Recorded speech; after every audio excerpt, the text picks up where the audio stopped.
nice to see you again. A bit of a historical moment for me. I've never seen someone streaming Media Day on Colby Chaos TV at the same time as we're asking you questions, so that's a bit of history for you there.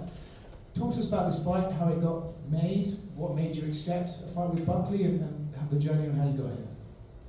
Yeah, so I called the UFC when Bilal had a pager on his foot and he backed out because I guess the pager exploded on his ankle and messed up his toe, which is just weird. You guys need to ask Bilal, why is he wearing pagers around his ankle? It's just weird. But so he pulled out of the fight, so I called the UFC and volunteered. I wanted to fight Shavkat. That was the fight I wanted. You know, I think he's all hype. He hasn't fought anybody at my level, an elite fighter in a 5-round fight, so I was excited to fight Shavkat. But the UFC had already had other plans and said, hey, we're going to do the other fight with the cuck, Ian Garry. So, you know, they want to do that fight, but they're like, hey, but we need to fill this main event with Joaquin Buckley in Tampa. You know, he's not a star, he's a bomb, he's a nobody, so we need someone to sell this show. Can you be a company man? Come do it. I said, absolutely, Hunter Campbell. Whatever you need, man. I'm a company man. I love this company. God bless the UFC. God bless America. But what a great opportunity to fight my home state and defend home turf in Tampa, Florida. You know, 3 hours up the road from where I live in Miami, Florida. So, you know, it's just a beautiful opportunity. I'm excited to be here. Thank you, UFC. Joaquin said you guys had met before, and there was a time actually before your fight with Usman, the first fight, that he asked to train with you, and you sort of the round never came to fruition. So he said you actually have somewhat of a relationship from back then. Do you remember those days when you were training together? Yeah, I mean, you know, I offered him to train. He'd come train in strength and conditioning class with me. I'm like, hey, come and jump in conditioning class with me, man. I got no issues with you. You know, he wasn't in the same division at the time. He was at 185, so. You know, I told him, hey, come on up, you know, do some conditioning, and, you know, I have no problem or beef against the guy, so, yeah, we train together, nothing wrong with that. Feels like a rare occurrence for you these days, not having beef with the guy you're about to fight. It must be quite refreshing for you.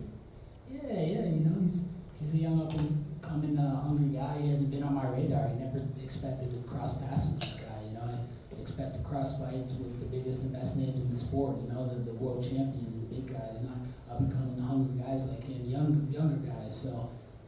You know, it is refreshing. You know, I have no ill will towards him, but Saturday night, you know, I'm definitely going to have to take his win streak.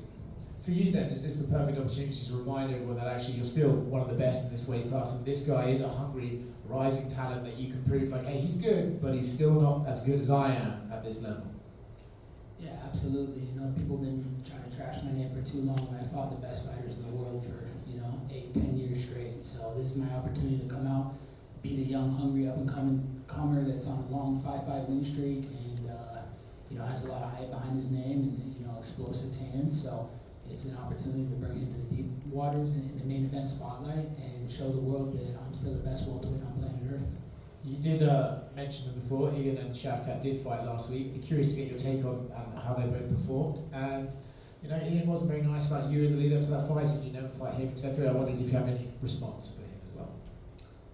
Yeah, I mean, he's a cuck. He sits in the corner while his wife gets dogged out by the nutritionist. Isn't that just weird? Like, I don't know why more people don't, you know, talk about that. It's just disgusting that he brings the last name of your wife's ex-husband. It's just fucking strange. And, you know, my thing is hey, he does nothing for my career. What does he do for me? He's an absolute nobody who's beaten nobody. So I told him, hey, if you want this fight, just answer the 3 stipulations. Turn on your comments. Your wife wants to be so famous so bad, she's quoting Shakespeare, which is just weird in itself. We know how much weird shit goes on in Shakespeare about fucking cousins, fucking family, all the weird shit they do. But hey, you want to be famous, make a video begging for the fight, and then if you really think you're going to beat me, agree that if you lose the fight, your wife has to be in my video for BC Game, and we do it America's Pick of the Week for the people. He couldn't, you know, he couldn't answer, and he couldn't meet the stipulations, so there's no reason for me to fight him. He's a bum. I mean, the fight's never been offered, but I can tell you one thing. I have the power to make fights happen. I can go to Hunter Campbell. I can go to Dana White and be like, hey, Dana, hey, Hunter, I want this fight. This is the fight I want. This is the fight that makes sense. This is what the people want. But he couldn't make those 3 stipulations happen, so I don't have time for him. He's irrelevant. He's a nothing. He does nothing for my career. Beating him will do nothing. So, you know, here we are against Joaquin Buckley, and Saturday night's going to be explosive. You don't think at one point you'll fight Ian Garry? You know, if he meets those stipulations, you know, all he has to do is turn his comments on. Like, why is he so sensitive with the fans? All he has to do is have his wife make a video. She loves making videos. She's making videos to Sean Strickland, trying to quote Shakespeare, like she's so smart and this and that. She loves to put herself in the limelight and act like she's a part of the business. So, and then if he's so confident, you know, like, let's put a risk on the table. If you lose, she's got to do a video with me for my new sponsor BC game. Otherwise, I don't have time. It's just a waste of my time. He's a fucking cuck. I don't want to fucking go with a cuck. Who knows where his hands and his fucking whole body go, what type of fluids they're on and shit. Like, it's just disgusting.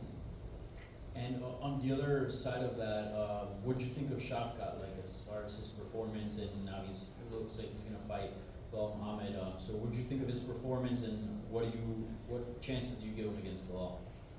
I didn't watch the fight. I was too busy, doing some other things, doing some streaming on my new Twitch for BC Game. Shout out to all my fans out there on Twitch that were live streaming, watching me right now. Got a lot of love for them.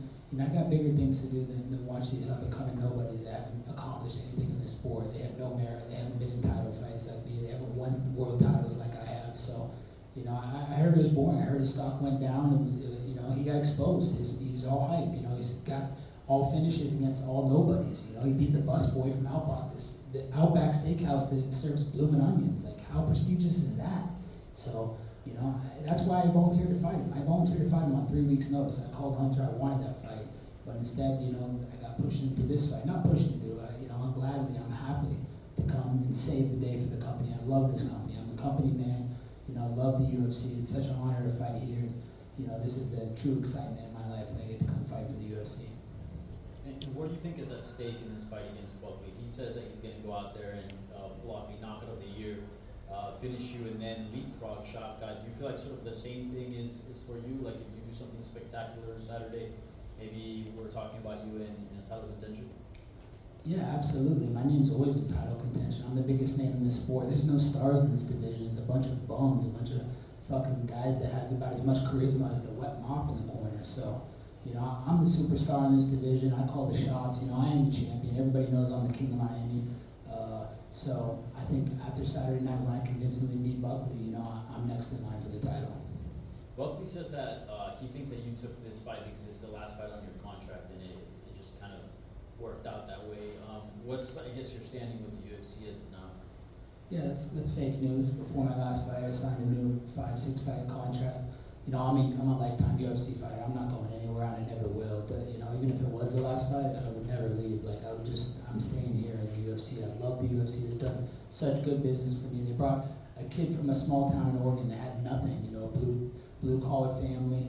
A suburb area where I came from, into a multi-million-dollar athlete. So, I'm super thankful to the UFC, grateful, and I'll be here forever. I'm not ever going to entertain another organization or going and doing these gimmick fights. I'm not about that. It's not about the money anymore. It's about honor. It's about respect and paying respect to the company that gave me everything. So, UFC, I'm a lifetime UFC fighter. Just a couple quick ones. I know you go well prepared for these fights. Joaquin Buckley has been killing it at 170. He's 4-0. What have you made of his rise at welterweight? Has he impressed you? What have you made of his wins and his skill set? Yeah, I've never watched him fight. I honestly, not even in the lead up to this fight? No, not even in the lead. I never watched my opponents fight. Like, why would I worry about what they're going to do? They got to worry about what I'm going to do. I'm going to bring the bedroom cardio to the octagon on Saturday night. I can tell you, a lot of mamacitas in Miami have been enslaved in the last couple of weeks in the lead up to this fight. So the cardio is going to be on point. We're going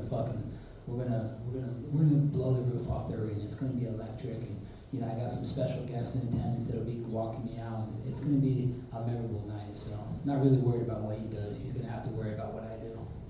Who are these special guests? I wish I could tell you. I don't kiss and tell. I gotta keep it a surprise. I gotta make it a bigger deal. So, it's gonna be a good one.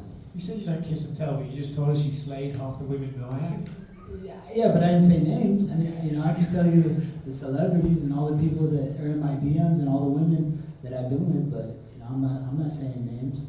And lastly, I don't know if you've seen some of the fan chatter, but like after your performance against Leon Edwards, a lot of people said, well, maybe we just saw sort of the best of Colby. He's already in the past. He's past his prime, this and that. How do you feel about that chatter, and how do you feel personally after having gone through this training camp? Do you feel like you're still an elite welterweight? Oh, I know I'm still an elite welterweight. People don't realize, if you go look at the media day from before that fight with Leon, I tried to go do a training camp in Breckenridge, Colorado, because the altitude is like 9,000 square feet above sea level.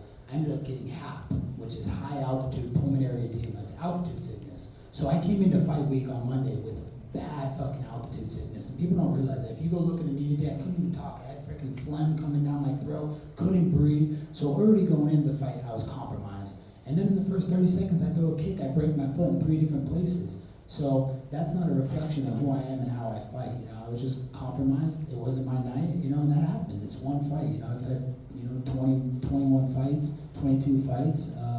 So you're gonna have some hiccups here and there. You know, I had a lot of adversity that I had to face in that fight. So Saturday night, I look forward to proving those doubters wrong and silencing all my critics.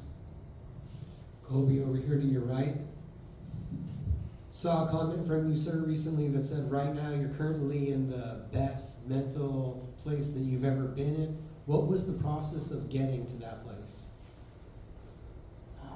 Just forgetting about the chatter, not paying attention to anything or anybody's opinion, because everybody has an opinion in this world, and most of the time they're like assholes, they stink. So, just letting go of everything and just becoming free again and just being who I am, surrounding myself with positive, good energy. I got new coaches around me, a new team around me, so, I got people that are really uplifting me and giving me energy that I didn't have before. So I feel better than I've ever felt. I'm in my prime. I'm 36 years young. I trained smart, through the years. I didn't spar heavy where my brain's going to take a lot of damage. So I know I still have a lot of great fights in me, and the best is still yet to come for me.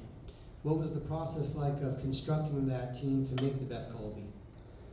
I had to go find a good new striking coach that was going to give me that positive energy and have the time for me. The old coaches, they were busy with their family, and they had other fighters that they had to attend to and go to fights overseas. So I needed someone that was going to really be there for me, for Colby Covington incorporated in my business and my event, especially on a short notice fight like this, 3 weeks. I needed them to be there every day and train on my schedule at nighttime, to simulate when the fight's going to be at, to acclimate to that time. And so, and then I brought in a great fighter, Roberto Soldic. I think that guy's the future. He's a fucking absolute specimen. He's been the greatest training partner I've ever had in my career. So I'm very thankful for Roberto for coming in and coming all the way across, from Europe to come train with me on a day's notice. And, he's giving me the best look. He's a way better version of Buckley. He would literally knock out Buckley in seconds. So, he's been a great training partner. I got my coach, Charlie Weiss. He's been one of the greatest assets I've ever had. Just great energy, always looking out for me, doing things for me. I got my advisor, John Hartnett, who's been with me since the beginning, and he does a lot for me. I got my new boxing coach, he's a 2-time Olympian from Nigeria, Albert Irmasel. So, he's a great coach, just great energy, just people that are uplifting me. And, I got some surprises guests also for Saturday that'll be walking me out. So we got a great lineup, and everything just feels like it's clicking right now. And I feel like I'm going to put on the best performance of my career on Saturday night. With the amount of high-level fights and intense training camps you've been in, is there a benefit to this one as a short notice and you don't have to put that wear and tear on you? Absolutely. I know most fighters are scared to take short notice fights because they think they need like this 8 to 10 week training camp to prepare to really get their mind and body in the right place. But I feel like these short training camps are smarter and better for you because now you're not putting as much wear and tear. You're not as worn down mentally and physically from the hard training over the weeks.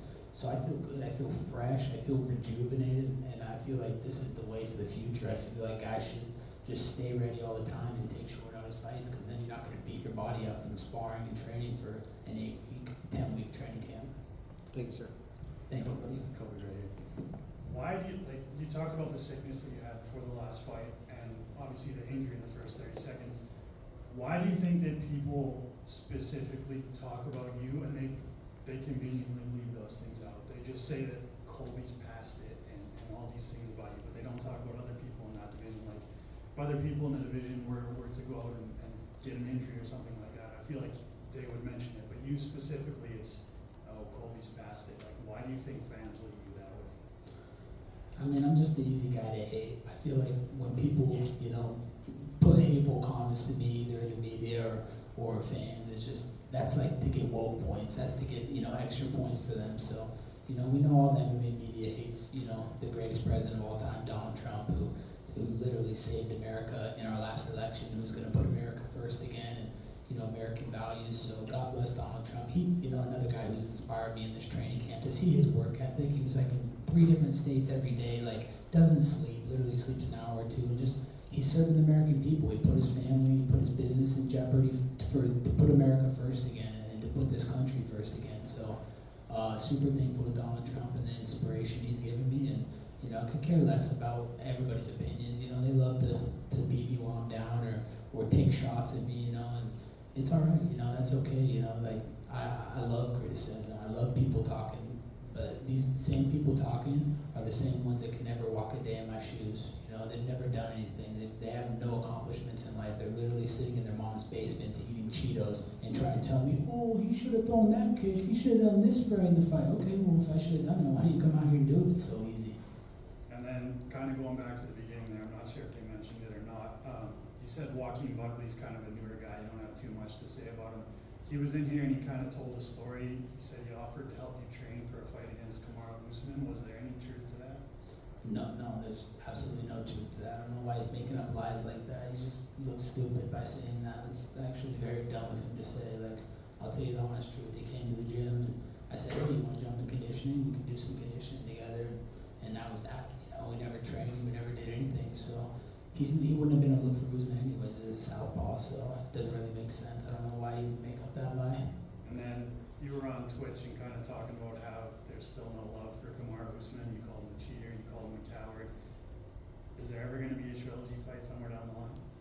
I hope so. You know, I really want that trilogy fight. There's definitely unfinished business there. I mean, every single fan when we walked out of Madison Square Garden the second fight knew I won that fight. They said, hey, how did you not get your hand raised? Like, they were all just like in shock and disbelief. He won one round, you know, the second round was his round. Okay, you got one round. It's a 5-round fight. So, you know, I know I'm better than Kamaru Usman. Like, the first fight we fought, you know, with the food poisoning going in and the bad reffing. I was fighting 2-on-1 that night. Mark Natsugard stopped me. I kicked him in the liver. The guy was done. He literally caught him in the liver. His organs were shutting down, and everybody knows when you get hit in the body shot in the liver, it's just, it'll shut your body down. It doesn't matter how tough you are mentally, you will shut down. He was ready to shut down. They gave him a 5-minute break. I mean, and then he's pushing me, Mark's pushing me like, oh, calm down, Colby, calm down, grabbing me, taking my energy away, like completely took my focus out of the fight, that first fight. But the second fight I won, the trilogy fight needs to happen for sure. If he leaves and we never get to fight that trilogy, then, you know, I'll have that over him, that he didn't want to fight me and I was a better fighter than him. So, you know, I hope it happens. I think that's a fight that needs to happen. Just real quick, just have one regarding Trump. I don't know if you saw, but a couple months ago he said, I think in August, he said that Khabib was his favorite fighter. I don't know if you have any reaction, comment on that. He didn't say that Khabib was his favorite fighter. He just asked who were some of your favorite fighters, and he had saw Khabib the weekend before, so he's giving a shout out to him. You know, we want good relations with Russia, so you know it made sense to go that route. We want peace in the Middle East. We want peace around the world. We don't want Russia going after Ukraine. You know, we need more peace. So I'm happy. You know, he has a lot of great fighters. He has a lot of favorite fighters that he likes. You know, I know I'm one of his favorite fighters. That's okay. He invites me to Mar-a-Lago. I was sitting next to him on election night. You know, he's introduced me to Elon Musk for Thanksgiving. Actually, Barron Trump did that, but shout out to Barron Trump. He's the absolute future of this country, man. Thank Barron Trump so much. Guy's so smart. He talks like a freaking just 40-year-old intellectual, just freaking top of the class student. So super thankful to know Barron Trump and have got to share a conversation with Elon Musk. And you know, I asked him, hey, are we gonna go to Pluto? Why can't we go to Pluto? And Elon started laughing. He's like, Colby, Pluto's way too far. But I can tell you that we're gonna put 1 million people on Mars. So I was like, wow, Elon, that's so awesome. And you know, he was just talking about who my favorite fighters were and this and that. And you know, it was a great Thanksgiving trip with Donald Trump and the family at Mar-a-Lago. So, you know, shout out to Donald Trump. He's literally put America first, put everything on the line for America first policies. And you know, he's peace through strength. You know, he's literally, you see the way he treats these world leaders. They respect him. They bow down to him. They know when he walks in the room, he's the man, and America needs to be feared. This guy that we had in the office was literally a puppet. He was senile. He doesn't even know where he's at most of the time. He's looking around like, oh, where am I? World leaders are like carrying him off the stage. I mean, it's pathetic. Now we have a strong leader back. Donald Trump's going to make America great again, and he's going to make this country greater than it's ever been. And a quick one for me, I'm just curious. So what's more important to you, winning in octagon or your popularity outside the cage? winning an octagon. This isn't about popularity, man. I don't do this for popularity. I do this, to be the best and to leave a great legacy. I want people to remember Colby Covington, a fucking century from now. I want this name to echo through people's minds forever and to tell stories about how great of a fighter I was and how fearless and how I went against the grain. I'm doing something that no one else is doing.